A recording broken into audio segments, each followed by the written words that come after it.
Hi guys, this is me, and this is a continuous version of the previous three, the intro, the stresses, and the warnings. And this is about milk, which is one of my suspects. So in what I do, we do tend to use data to proceed in analyzing information and making important strategic decisions. So the more data we have, the more information we have to start observing patterns and making better analysis in terms of quality and reliability. So what happened with my case is that with milk, I had insufficient data. Because milk is something that I don't normally have in my nutrition, I couldn't see the impact. But because of that, I was also able to see the impact clearly when that changed, when I started using more milky stuff in my nutrition. Then I started having these explosions in my gut that was making me feeling uncomfortable and concerning.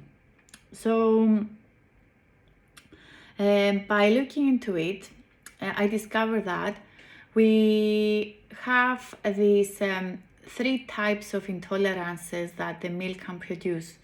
We can be either intolerant to its protein, we can be intolerant to its sugar called lactose, or we can be allergic to the milk. So the first two intolerances are not harming, like life-threatening, and can give us like uncomfortable situations such as bloating, diarrhea, constipation, gases, and stuff like this from the 30 minutes of consumption to a few hours or a few days. Whereas the third one, the allergy, can be from severe to fatal. So in my case, it seems that I have an intolerance to lactose. So what happens is that when we are born, because we are expected to drink milk to survive and to experience life, so our body is high in enzymes that we can use to digest this lactose. And the more we go into the adulthood, these become less and less.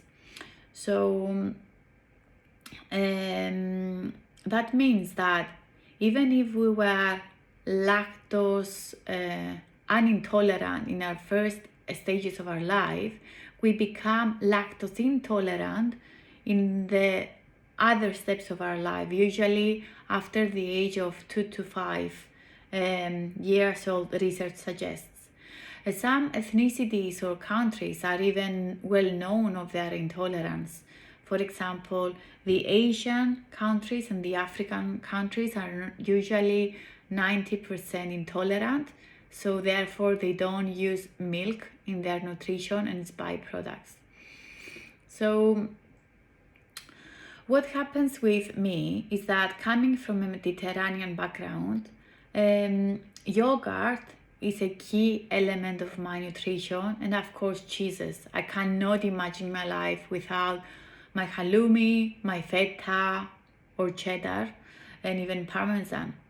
However, I don't tend to eat them in big quantities, and also these items have a limited lactose due to the fermentation process. So the fermentation, when the milk becomes yogurt, for example, the lactose is mostly gone, so the levels of lactose are very little. So when eating yogurt, I'm fine. However, when I'm eating like yogurt in Czech Republic, for example, that is not so Greek style, they put lots of cream, and that is causing me huge reactions. So some other learnings that I have from this journey is that there is this short chain carbs that are resistant to indigestion that are called FODMAPs, and this can be related to fructose and lactose and things called galactans and polyols. So basically, milk is not the only carb that contains milk is not the only product that contains these carbs that cannot be digested properly. And when this if you have in theory an indigestion to one of them, you are more than likely to be having like digestive issues with the other ones. So what happens is that instead of being absorbed into our bloodstream, so these carbs reach the far end of our intestine, and this is where the gut bacteria reside, and this is used as fuel, and these things start producing harming gases, and this is why it's causing this situation, weird digestive symptoms. So one way to fix this problem is to avoid having this type of foods in your nutrition, or to avoid having them in big quantities or in big frequencies, like avoid having them every day, as I do in my case.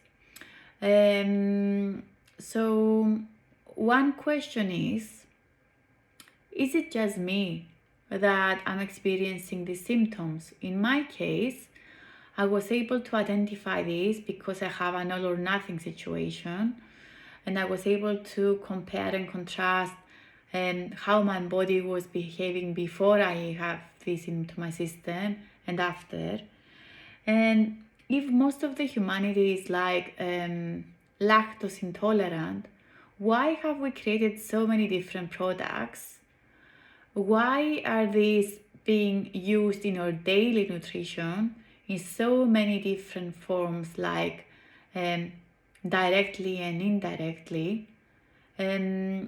And why we have this, misguided education about milk. So milk is high in fat, in saturated fat. Is not one of the top things to be eating every day. It's okay to be eating it in small quantities, but it's not the best food ever. So personally, I'm drinking alternative milks, but I don't tend to drink milk, or I'm eating my yogurts. So this is to inspire you and make you think about the milk. I will be coming back with my other prime suspects. Goodbye for now.